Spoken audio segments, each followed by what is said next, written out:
You look at some of the most forward-thinking, technologically innovative companies today. You think of Tesla and SpaceX, Elon Musk companies, and they're doing a lot in the R&D space. They have casting capabilities, they have machining capabilities, they have all kinds of R&D stuff, but they still rely on subcontractors and companies like Craft to support them in the development efforts.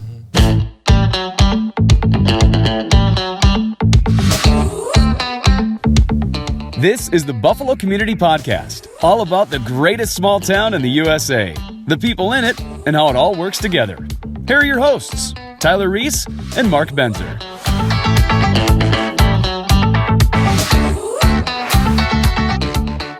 Hey everybody, and welcome to the Buffalo Community Podcast, coming from the new studios in downtown Buffalo, powered by Edland Media.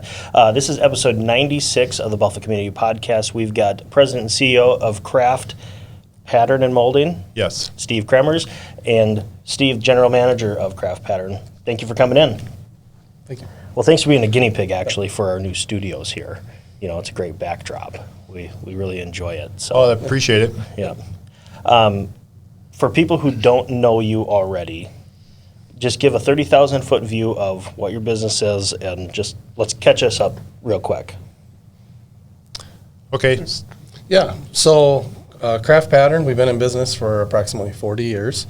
We manufacture prototype parts for OEMs for various commercial and industrial applications, and also produce production tooling for local casting operations foundries. Sure. So from a prototyping standpoint, we specialize in machined metal castings, aluminum, iron, and steel materials. I have a question about that, not to jump into the difficulties part of your job. How has the we're really jumping into it. How has the supply chain affected metals and anything like that? Has that affected some of the difficulties here of operations in the last 2 years? Yeah, somewhat. We're not a high volume user, so we're not really dependent on a certain amount of materials every single day. What we do is very custom. So, okay. But we do see some limitations with materials, and cost is going up and stuff like that too, just like everybody else is seeing. Sure. But We're also very vertically integrated. We've brought a lot of processes in-house over the years. Okay. A lot of our competition was other pattern shops or foundries or maybe a machine shop. And to provide the complete service we do for our customers, they would need a pretty deep supply chain. Say a foundry wanted to supply a prototype to their customer, they would need someone to produce a pattern or a tool in order to make the castings. They would make the casting, and then they would need to find a shop to machine it. Sure. Being vertically integrated, we have the design and tooling capabilities in-house. We manufacture our own tooling. We make our own castings. We pour metal on site. And then we do all the machining on site as well. And we have our full quality department to back that. Over time, we've also acquired a lot of bolt-on value-add type processes like heat treating, balancing. There's some other minor things we do, broaching of keyways and things like that most machining houses or foundries would have to go outside for those subcontract services. So that gives us a competitive advantage. Sure. If we were to just kind of dumb things down a little bit. Mm-hmm. What is a foundry? What are some of the products that you make? Customers that you serve? I guess if we're kind of talking to a kindergartner about this. Sure. So metal casting is an engineered product. It's not a commodity. It's not a piece of flat stock material, sheet metal like you would traditionally think of, or bar stock. We're custom forming parts using molds. We're melting the metal, pouring it into those molds, and we're generating a shape. Like an engine block or something? Like an engine block, okay. Right. Like the head. Cars are great examples. suspension parts. Yeah. Different vehicles. Probably the biggest industry we play in right now is agriculture. A lot of castings used in that industry. Mm-hmm. Automotive, light truck. Sport utility. Sport utility. You can just keep running down the list. Castings are present in almost any and everything we do. Sure. And your connection with the community, you guys are located in Montrose. You moved out there 10, 12 years ago? Correct. It's been about 11, coming on 12 years, I think now. Yeah, and so we were in a smaller facility in Maple Plain up until about 2011. Like a lot of companies, we experienced growing pains. Got tired of coming in to work every morning, grabbing a forklift and moving everything outside so we could do the work. And then at the end of the day, spending another hour moving it back in. Yeah. That sounds awful. Everybody's looking at each other at the end of the day. Who's going to be the Yeah. lucky guy? Yeah, we're all sneaking out the door not to be that guy. Right. So we started the search for a new facility, and Tony was working with a broker at the time and came across the old stock lumber building in Montrose, and one thing led to another, and we started moving in. Awesome. So why don't we go like into your background and kind of terms of how you got to where you are? Myself? Yeah, sure. Well, it's probably kind of started out when I was in high school. We were just kind of touching on that a little bit earlier here today with the Right Tech. They have an on-job training program back when I was in high school. And there was a program that you can go sign up for that kind of gets you into a career, and then you could naturally get some time off of school. So that was one of my key things, it's like, hey, how I can get out of school early. Yeah. So, and when I signed up for that, I didn't actually have a job at the time to compare to. So they assigned me this job here, and it was a semi-retired guy in Delano that had a pattern shop and a little foundry. So he needed somebody to help him out. So I went there and to apply for the job, and then that's kind of where I started my career. So it was, and then from there it just kind of progressed farther and farther into my career. And then went to actually vocational school for pattern making, to learn a little bit more about it, and then a lot of other things that are CAD wise, and some of the other things I learned through night classes or just self-learning. Most of it's probably been self-learned, with a lot of stuff that we do, just like a lot of people do, trying to figure out something. In the old school way. Before YouTube, before everything was on YouTube. Yeah. You actually had to do the work. You couldn't just go watch somebody Trial else and do error. it. Yeah. That's awesome. I was looking through your site. You've got some really cool things. I mean, like, as technology has changed from when you started to where it is now, I mean, you're talking about 3D printers as well. Yep. I mean, all of these cool things that, you can go and make anything on those. Yeah, I'm glad you said, like, the Right Tech Center. I mean, just like, there's an aspect of what you do and kind of a message you maybe want to give to some younger people out there of, hey, college is maybe not your path. There's also manufacturing here, and look what's the cool things that we can do. Talk a little bit about how that technology's changed from when you started. Well, I guess to date myself, there was not much for computers back then, So everything was more hand built, and so you more on hands-on type operation type that, and I got to be involved in the front end of it when computers started coming in and CNCs and CAD design and stuff like that. So you get to be involved in a lot of how that stuff grows and changed, and then same with 3D printing. I mean, our first 3D printer was back in 1995. So just to give you an idea, how long 3D printing has been around. So it's great that the previous owner of Craft Pattern gave me the opportunities to be able to be involved in a lot of this new upcoming technology and then keep playing with it and just keep growing and growing with it. So college is still important, and certainly out there and needed for a lot of people. But the Right Tech certainly got me involved in the right course and got me landed in a job that really kind of made me very interested in learning and wanting to figure out how to build things, be more creative and stuff like that, and then working with your hands. Cool. And it's still that way today, but we're using CNC and 3D printing at the same time. So you're still involved in building stuff, but you're utilizing a lot of higher technology to make things easier and much more quicker. So, and that's where we're what Steve was talking about, being vertically integrated. I'm always looking at how can we shorten up lead time. That's what our customer wants. He wants it yesterday. We want it yesterday. And so bringing things in-house all the time, certain things like that, helps control some of the lead time. And then you also control some of the quality, because some of the stuff that they're wanting us to build, not every production manufacturer out there wants to tackle it, because it's probably very exotic material or very unique that's just not fitting in their wheelhouse. Yeah. We kind of strive on that kind of stuff, Sure. Mm-hmm. Well, that's a great shout out to former guest of podcast, that CEO program at Right Tech. Cool to see, somebody in the Right Tech program just continue on and turn it into a career. Pretty fantastic. Steve, how about you? What's your background, and how did you get to where you are here today? Sure. So I took a kind of a similar story to Tony's, a little bit different path, but I had a industrial tech teacher in high school that really pointed me in the direction of a manufacturing career, an industrial tech career. He was a UW Stout graduate over in Menominee, Wisconsin, and he recommended that I look into some of the programs they had, and I ended up enrolling there.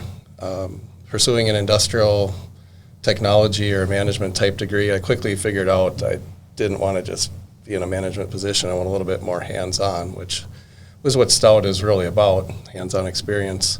And I enrolled in their manufacturing engineering program. I was part of their pilot class leading up to the accreditation of the program. Mm-hmm. And as I approached graduation, started thinking about what do I want to do. A lot of my colleagues were going out with internships, getting various job opportunities, work experiences, and I come back to I was talking with my high school teacher, and he said, well, I know this guy in South Minneapolis. He has an iron foundry. They're looking for some help, especially over the summer. Would you be interested? And I said, sure, why not? Let's go take a look. Never been in a foundry before other than what we had at the school, right? Mm-hmm. Just do it, though. Yeah. So, all right, we'll go there, take a look around, and holy cow, this place is dirty. It's heavy manufacturing. It's hot, but it was really cool. So I end up taking the job there for the summer. Really liked what I did and did it a second summer, and eventually came on full-time after I graduated. Spent a number of years in that position, cutting my teeth on metallurgy and how castings are made, the different processes, and then an opportunity came up around 2007. Tony was looking to take over the business at Kraft. We had done business together. He was actually a supplier of ours. He built tooling for me while I was buying patterns at the foundry. And we poured some prototype materials for Kraft at the time. It just seemed like a good opportunity to be on the ground floor of something new. Cool. And so came over there, and the rest is history. Now you're on a podcast. Now we're on a podcast. Yeah. Cool. So it's been a fun ride. I was playing around on your website, and so prototype molding, you probably have a lot of cool things, because you made a really big point in it is the confidentiality. So your customer comes saying, hey, we're building this widget. This widget is supposed to do this. We can't make that. So you've been a part of those conversations to help produce some great things, and I know a lot of them has to be confidential, so that's a nail biter for all 250,000 of our viewers here. But what are some that maybe you can share that are out to use today of some of the things that you were a part of?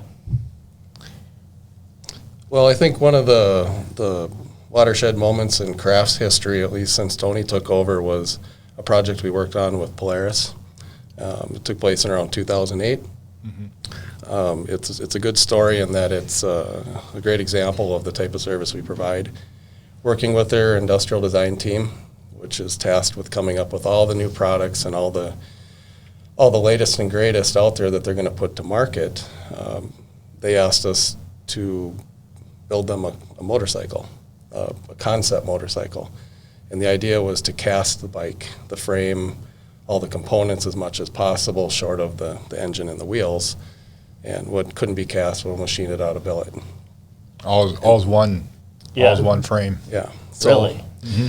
So we said, yeah, why not? And that was around Thanksgiving time frame. And he said, okay, when do you need it? And they said, well, the bike show is like on New Year's. So you want to build a motorcycle from scratch off of some renderings, hand sketches, computer graphics, whatever. And in about 5 weeks with 3 holidays in there. Why not? In a time of year where everybody's motivated to be at work. Yeah, exactly. So it was a good opportunity. It was the right timing. It was that 2008 time frame. Everyone knows what's going on then. There was, work levels were up and down. There's some uncertainty. We were able to commit the resources and make delivery. I think the last of the parts was being machined and put out the door around New Year's Day, and I think Tony took that over to him and made delivery. We poured them, machined the last of the foot pedals, and delivered them right when they're putting it into the trailer to head over to the first car show, or motorcycle show, excuse me. So we saw all these components in their evolution from design on the computer to a pattern to a casting and the machining, great, and you can kind of visualize it. But what was really fun is starting to see the media and the press coverage of it at Bike Week, at the motorcycle shows. And one of the engineers that was key to the design on the project, he ended up driving the bike over to our facility a couple months later. That was really cool. Oh, cool. Yeah. And then you're like, ooh, I made it. Yes. So it's really fun to be part of a project like that. There's a lot of excitement, especially with a very forward-thinking company like Polaris. They have a lot of resources. Their ID group is full of energy. It's very exciting. It's fast-paced. And, if everyone's willing to commit the resources to make something like that happen, you can do some amazing things. Mm-hmm. I think it's awesome that, like, a huge company like Polaris, who you'd think could do their own stuff, I mean, they need companies like yours in order to bring them from, our old 440s to casting bikes there. I mean, so, like, again, Polaris and all the UTVs and everything that they do is they really rely on companies like yours, specifically your company, to take them to the next level as well, which is, I don't think the general public knows that. Yeah, and I think that extends not just to Polaris, but all large OEM equipment or vehicle manufacturers. They're very... You can name drop here if you want. they're very heavily dependent on their supply chains, especially from an R&D standpoint. There's just there's simply no way you can put all those processes into a facility and be able to control those. You need to have suppliers you can count on that have the expertise, that have the bandwidth to absorb a project like that. Flexibility on what they're looking for, especially for prototypes. Most of them, they're probably dealing with production, trying to get out 20,000 parts. But for prototyping and R&D, we need this prior, and we need it for a certain time frame. Working with certain sources, you're pretty limited on what you can get. So with our operation, with everything that we can offer, we're kind of a perfect match for some of the stuff that some of the OEMs are looking for. Mm-hmm. Cool. Yeah, I think I heard once that there isn't a place in the world that can build even a number 2 pencil from start to finish. Like you need the eraser holder, but the graphite has to come from somewhere to be assembled. And you look at some of the most forward-thinking, technologically innovative companies today. You think of Tesla and SpaceX, Elon Musk companies. And they're doing a lot in the R&D space. They have casting capabilities. They have machining capabilities. They have all kinds of R&D stuff, but they still rely on subcontractors and companies like Kraft to support them in the development efforts. Mm-hmm. It's simply not doable to expect your team to have all capabilities, and we're no different. Oh yeah, we go outside too. And capacity issues too. Certain times they want 25 different part numbers done all at the same time. That's how we continue to keep growing, trying to fit that capacity, what they're looking for. Most of these larger OEM projects, there's a whole plate full of different parts that they need to have built for this project build and stuff like that. So that's kind of where, what did you talk at vertical integration? Vertical integration, where you've tried, as much as you can to bring more in-house when it makes sense, right? To eliminate lead times and things like that. But imagine there's things where it just isn't going to fit into your model, and you'll have to look outside for certain things. There's certain processes, especially the chemical processing, like plating, passivation, some of the powder coating processes that there's EPA regulations or state permitting things that are just, they'd be too cost prohibitive for a shop like us to implement. It doesn't make sense. And we're still relying on our network of suppliers here locally to help us with that stuff. Cool. But you kind of touched on that, is that network of people in that industry. I mean, you worked for a different, you were his supplier, and you're like, Yep. hey, come work with me. I mean, you guys aren't exactly competitors, but you all work together because they might need to, hey, can't get this done. Can we look at this? And I'm supposing other people are looking at you for the same thing. Yeah, and we actually work with some of our competitors. We work with people. They are our suppliers and they are our customers as well. There's a mutually beneficial relationship there. We can both leverage each other's strengths and give our customers a better product. Awesome. As we wind down here, is there any message that you want to leave the community? Actually, first, are you hiring? Yes. Okay, awesome. So anybody that is interested in it, just go to craftpattern.com. Yeah, there's our website. You can certainly reach out to us through our website here with some interest and stuff like that.